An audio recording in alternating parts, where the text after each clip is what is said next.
Hello, I am John Martin. This video is about stealth-adapted viruses. 20 years ago, on orders from the government, I had to stop culturing these viruses from patients. I was told that I had put the nation's health in immediate jeopardy. Rather, the disregard for the existence of stealth-adapted viruses by the government has caused a lot of harm and delays in understanding the cause of many chronic illnesses, including autism. There is a need to establish a laboratory to culture and characterize stealth-adapted viruses. This could be a government laboratory or a private laboratory. If you're interested in helping with the latter, please do contact me. The next part of this video is a 5-minute talk which I gave in April of 2019 to the government's Interagency Autism Coordinating Committee. This committee was chaired by Dr. Joshua Gordon, who at the time was the director of the National Institute of Mental Health. Other committee members included representatives from the FDA, NIH, CDC, as well as Defense Department and other agencies. Following my talk, you can hear a comment made by one of the committee members and then a summary by Dr. Gordon. We'll move on to the next commenter. We have Dr. John Martin, who is coming to give some oral comments. Thank you, Dr. Martin. Good afternoon. I'm a pathologist with boards in anatomic and in clinical pathology, subspecialty training in immunopathology and in medical microbiology. I have worked at the National Cancer Institute and also the National Institute of Allergy and Infectious Diseases. From 1977 to 1980, I was the head of the viral oncology laboratory of the FDA Division of Virology. Now, I have described viruses which differ from the viruses from which they are derived in that they no longer evoke inflammation. This is because of the deletion or mutation of the genes coding for the relatively few virus components that are normally targeted by the cellular immune system. I refer to this immune evasion mechanism as stealth adaptation. Stealth-adapted viruses were described in a major pathology journal in 1994 and reported in children with autism in 1995. Now, this research met with resistance from public health officials when it became clear that certain stealth-adapted viruses came from or arose from cytomegalovirus of African green monkeys. Kidney cells from cytomegalovirus infected African green monkeys were routinely used to produce live polio vaccines. DNA from monkey cytomegalovirus is detectable in several previously licensed polio vaccines. When humans are infected, the viruses can then pass human to human and can also be transmitted to the unborn child during pregnancy. Stealth-adapted viruses induce severe behavioral illnesses when inoculated into cats. The animals clinically recover after several weeks of severe illness, even though there's no inflammation. Therefore, although the cellular immune system fails to effectively recognize these viruses, they can still be suppressed. The mechanism of suppression is through the alternative cellular energy, or ACE, ACE pathway. This source of cellular energy is different from the cellular energy obtained from the calories in food.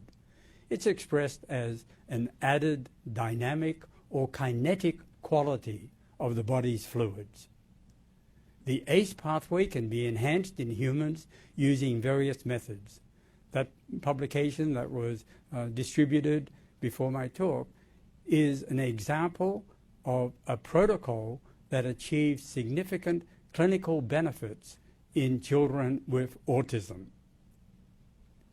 Conversely, boosting the immune system with immunizations can trigger a fresh immunity against some of the residual viral components that are not normally responded to by the cellular immune system. This can lead to further brain damage. Symptomatic stealth virus infected children should not be included in the current, rather intense vaccine schedule. As members of the IACC, through your respective institutions, you have the opportunity to culture stealth-adapted viruses and to implement and evaluate various ACE pathway-based therapies in children with autism. I would be pleased to assist you in these endeavors. Thank you. Thank you, Dr. Martin. Are there any comments or questions of immediate import from the committee before we go into the written public comments? Lewis. I just wanted to ask you, how do these viruses evade the innate immune system, which is which has components designed to detect cytoplasmic DNA and cytoplasmic double-stranded RNA? Basically, it seems implausible, actually. Yeah. The viruses, as I said, were inoculated into animals and cultured from patients. There's no inflammation to be seen in the tissues. So to ask why the innate immune system, which too probably has its own limitations, but the viruses go into animals and there's no inflammation. How are these viruses? What are the characteristics of these viruses? I mentioned the one that's DNA, RNA. What?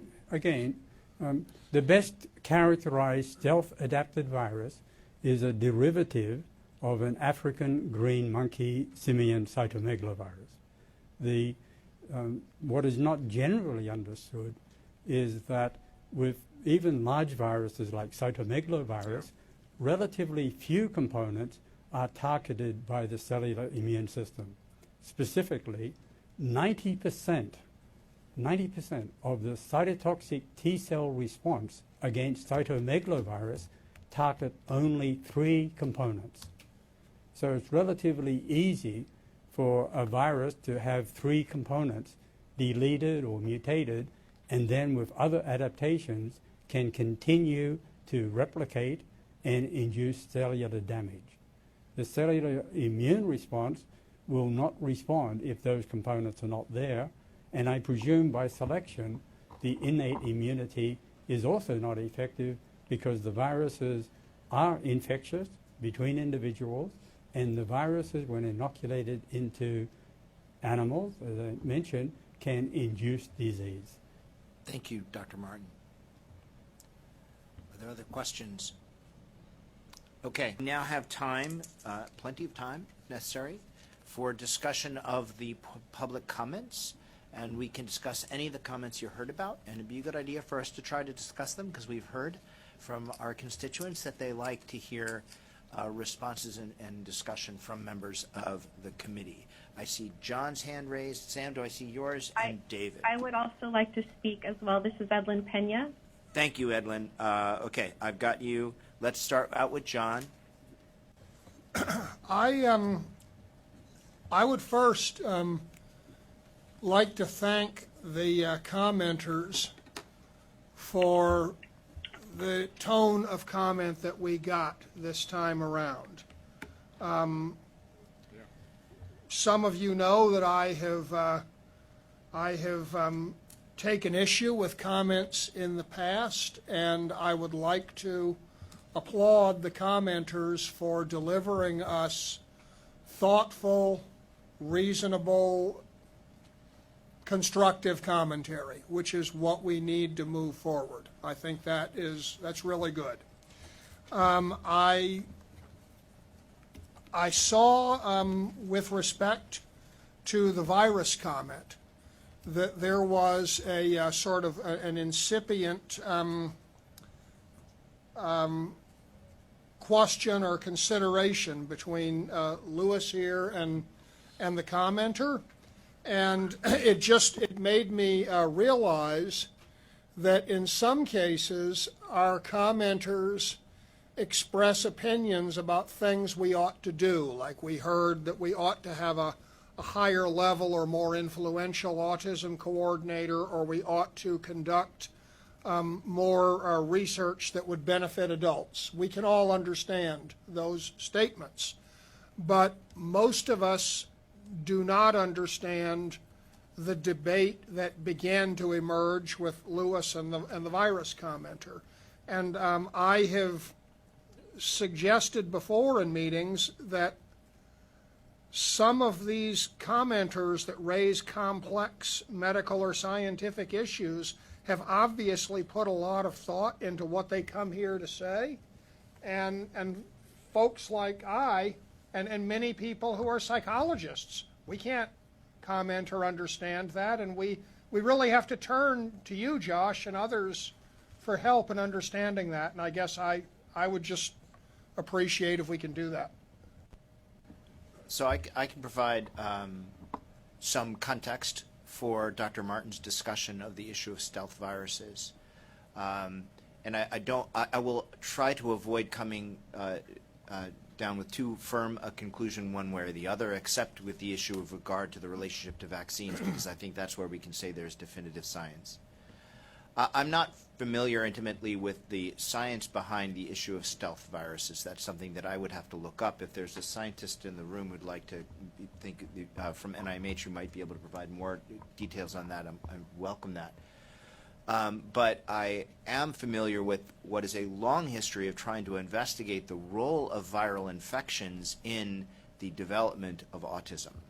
There have been a number of studies over the years, and I would say that the rough conclusion from them is that viral infection, particularly in the prenatal period, probably plays a contributing role to the development of autism, but it is not definitive. That is, it doesn't. If the mother has a virus, infection during the pregnancy, every mother has one or other viral infection during pregnancy. If anything, it's going to raise the risk, and the question is how much. And in general, the risk raised by such infections, where it's been documented, is akin to the risk that we see raised by any given gene, which is generally pretty low. It's a pretty small effect. So, and as many of you may know, the thought is, and there's data to support it, but I wouldn't say we've definitively proven it, that it's not the viral infection per se, but the maternal immune response to that viral infection which raises one's risk for neurodevelopmental disorders of all sorts, including autism. That, I would say, is the scientific consensus right now, but I would not say it is a definitive one. And there is certainly room for a minority of individuals with autism having a more definitive cause that we have not yet discovered. Dr. Martin referred to the finding that stealth viruses were obtained from individuals with autism. Again, I'm not intimately familiar with the field of stealth viruses, but I did a quick PubMed search while he was talking because I was curious myself. The only mention of stealth viruses and autism that I could find in PubMed, and it may be that someone could look harder, and was Dr. Martin's own report in 1995 of a single stealth virus being isolated from an autistic child. And I don't know, but I'd imagine that that if there were further research into this, we would know about it one way or the other, but I have not been able to locate it in my quick search. So I, at this point, can't put much stock in Dr. Martin's hypothesis that stealth viruses per se play a role in the development of autism, but the notion that viruses and the relationship to immune responses play a role in autism is a well-founded scientific notion. It is one which we are investigating very heavily across multiple institutes at NIH, and it's one which we hope someday might yield further insight. into both the mechanisms of autism, ways to prevent it, and or ways to treat it.